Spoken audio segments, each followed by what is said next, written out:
Bienvenido a un nuevo episodio del podcast Fe y Libertad.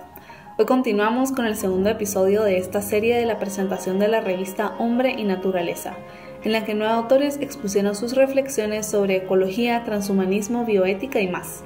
Hoy escucharemos a Roberto Blum, licenciado en Ciencias Políticas y Administración Pública de la Universidad Iberoamericana de México. Él hablará sobre el libro de Yuval Harari, Homo Deus.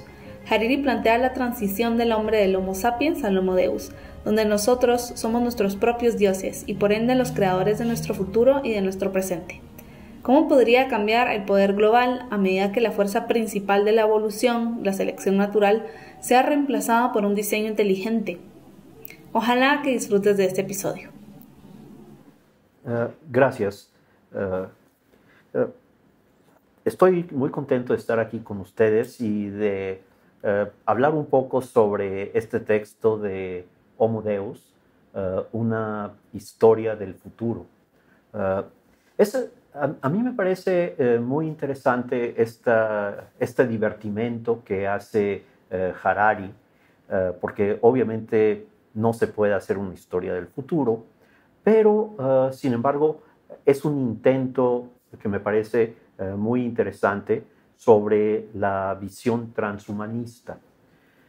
El transhumanismo es básicamente una posición, podríamos llamarle doctrina. Para mí, todas las palabras que terminan en ismo son doctrinas: comunismo, cristianismo, transhumanismo. Entonces, es una doctrina que de alguna manera plantea el mejoramiento del hombre para convertirlo en algo que será el posthumano. ¿Pero qué es el posthumano? No sé si podemos nosotros de alguna manera comparar al Übermensch, el superhombre de Nietzsche, con el posthumano. Yo creo que no. Creo que son dos cosas diferentes. Porque el Übermensch, el Superman, el superhombre de Nietzsche, es un poco está en una cuerda entre la bestia prehumana y el superhombre. Pero el superhombre probablemente se tiene que definir como es decir, en relación a la teoría del eterno retorno. Básicamente, el superhombre es aquel individuo que ha logrado dar el salto de tal manera que en el eterno retorno no se arrepiente de nada. Es decir, el superhombre es básicamente alguien que ha logrado por sí mismo dejar de arrepentirse. No se necesita arrepentir de nada. Su vida fue perfecta. Su vida, perdón, no fue, sino es perfecta en este eterno retorno. Ok, mientras que el posthumano, que sería el resultado del transhumanismo, es algo que poco a poco los humanos, apoyándonos en la ciencia y en la tecnología, vamos a ir logrando. Y de hecho podemos comenzar a ver ya estos famosos organismos cibernéticos, los cyborgs, o los cyborgs en español, ¿sí? Y esto lo vemos todos los días. Hace algunas Olimpiadas, hace algunos Juegos Olímpicos, vimos cómo corrió un muchacho surafricano sin piernas. Es decir, este muchacho que le cortaron las piernas, básicamente le colocaron unas piernas artificiales, una especie de ganchos muy flexibles, y podía correr, y corrió, y creo que ganó algunas carreras. Él ya era un cyborg, un organismo cibernético. Pero todavía hay más cosas. Por ejemplo, uno de los profesores recientemente, o mis hermanas, 2 de mis hermanas, se han operado de cataratas, y a ellas les quitaron una parte de su cuerpo, los lentes que tenemos dentro de los ojos, y les pusieron unos lentes artificiales. Ya no son totalmente humanos, sino que ahí tienen una cuestión posthumana. Lo mismo pasa con muchas otras partes del cuerpo. Se han intentado, por ejemplo, poner válvulas en el corazón, que también sería parte de este proceso de transhumanismo, de ir aprovechando la ciencia y la tecnología para irnos convirtiendo en algo mejor que simplemente humanos. Pero no podemos decir que ya esto terminó, sino que realmente ahora se presentan las posibilidades así maravillosas o terribles, dependiendo de nuestra visión, de que, por ejemplo, de la inteligencia artificial. ¿Hasta qué punto en los próximos años vamos a tener máquinas que sean tan o más inteligentes que los humanos y que se puedan a sí mismas reconstruir rápidamente, como los humanos no lo podemos hacer? Esto sería lo que algunos autores llaman la singularidad, en donde básicamente vamos a encontrar que los humanos vamos a estar compitiendo o siendo superados por la inteligencia artificial.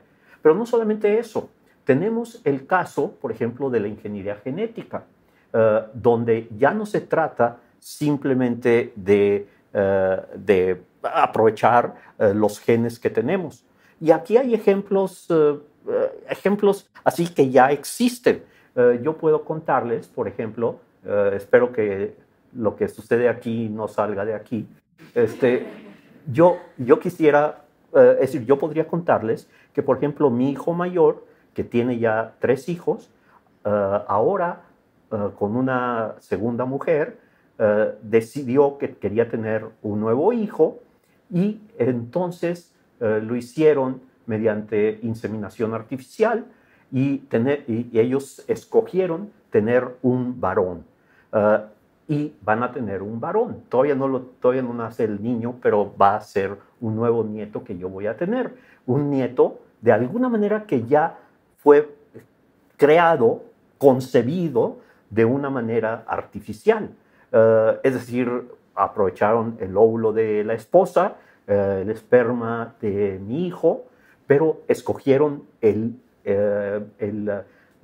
óvulo fecundado que les convenía, que podía haber sido niña o niño, o que podía haber tenido ciertas características que ya se pueden ahorita encontrar. Y entonces, a lo mejor, es decir, no sé si escogieron que fuera de ojos azules o de ojos cafés, etc. Es decir, escogieron ya.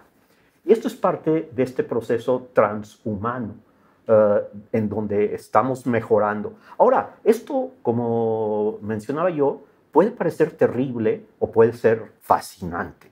¿Hasta qué punto, y Yuval Harari nos dice, estamos convirtiéndonos en dioses?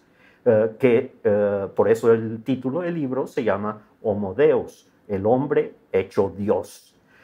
Y esto, en un momento dado, no sé si esto es parte del plan de Dios. Es decir, aquí tenemos una cosa que a mí me parece sumamente interesante. Podemos recordar, por ejemplo, al jesuita Teilhard de Chardin. Teilhard de Chardin plantea que pasamos del punto alfa, que sería la encarnación de Jesús hace 2000 años, vamos a ir transitando, evolucionando al punto omega. Y el punto omega va a ser aquel en que básicamente el universo entero adquiere conciencia de sí mismo y tiene las características de el Dios de la Biblia. ¿Tendrá esto que ver con este eterno retorno de Nietzsche o qué? Es decir, son preguntas que Yuval Harari simplemente nos está retando a que las pensemos nosotros. Y esto sigue y sigue. Ahora, el tema, por ejemplo, de la inteligencia artificial será, por ejemplo, en el Génesis, que en el artículo que Carol Ríos escribió, nos plantea esta visión del Génesis en donde básicamente los humanos estamos estamos en el plan de Dios, hechos para administrar, manejar el mundo. De hecho, el primer mandamiento es crecer, reproducíos y dominad la tierra. Ese es el primer mandamiento cronológicamente, ¿sí? Entonces, quizá esto es lo que Dios nos estaba mandando en el Génesis. Ahora, por otro lado, se mencionó a Gaia, es la visión de Lovelock, de James Lovelock, en donde la tierra es un organismo vivo, en donde yo no estoy de acuerdo con la posición de que somos básicamente nosotros depredadores, sino que somos parte de esta Gaia, aunque en un momento dado es posible que sí estemos depredando la tierra debido a nuestros números, a nuestras conductas, etc. Pero ¿es parte o no de esta visión de dominar la tierra? Entonces, que además es el primer mandamiento del Dios judío. Bueno, ahora, pero el tema de la inteligencia artificial será entonces, por ejemplo, que más bien nuestra biología es una biología sumamente frágil. Nosotros necesitamos los ambientes que le podemos llamar de ricitos de oro. Ricitos de oro en el cuento de los tres osos, ¿sí? Va Ricitos en el bosque y se encuentra una casita o una casa donde viven tres osos, papá oso, mamá oso y hijita o hijito oso. Y entonces entra Ricitos de Oro y se encuentra que la cama del papá es demasiado dura, la cama de la mamá es demasiado blanda y la cama del bebé oso es la que le conviene. Y así va probando la comida del papá oso, la comida de la mamá oso, la comida del hijito oso.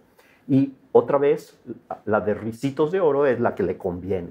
Bueno, nuestra biología es muy especial y es muy frágil y requiere estas condiciones muy especiales. Hay un texto, un libro muy interesante que se llama La Tierra Rara, Rare Earth, en donde plantea que a pesar de que hay millones de planetas, probablemente millones de planetas en la Vía Láctea y millones de galaxias, es probable que no haya ningún otro planeta donde exista la vida humana, la vida y haya evolucionado hacia una vida inteligente y hacia una vida tecnológica. Esto explicaría la paradoja de Fermi. Si existen otras civilizaciones, ¿cómo está que no los hemos visto? ¿Cómo es que no están aquí? Y entonces parecería que nosotros somos los únicos. Bueno, pero entonces habría que pensar que quizá nosotros estamos de alguna manera siendo muy especistas o estamos pensando de una manera muy provinciana. La única vida es la vida biológica. ¿Por qué no pensamos, y esto tendría que ver con la singularidad y tendría que ver con, digamos, esta transformación o llegar al punto omega, ¿por qué no pensamos en que es posible que nosotros seamos simplemente los intermediarios entre la vida material inorgánica de la geosfera a la vida biológica de la biosfera, hacia la vida de la noósfera, volviendo a las ideas del jesuita Teilhard de Chardin, y esa noósfera formada básicamente por máquinas, descendientes, hijos de nosotros. Y esto quizá sería algo fantástico. Es decir, tendríamos que sentirnos muy optimistas de que nosotros somos la primera especie en el universo, por lo menos que conocemos, que hemos sido capaces de darnos cuenta del tamaño del universo, de la belleza del universo, de la importancia de la conciencia, y que solamente somos este paso intermedio hacia la conciencia universal, hacia la irrupción de Dios en la Tierra, en el universo. Muchas gracias. Gracias por escucharnos. La próxima semana presentaremos el tercer y penúltimo episodio sobre la presentación de la revista Hombre y Naturaleza. Maurice Polanco, editor de la revista, habla sobre la inteligencia artificial con base en el artículo La obligación moral del mejoramiento humano, límites y posibilidades. Recuerda que ya puedes ver la revista de forma gratuita en revista.feylibertad.org. Gracias y nos vemos a la próxima.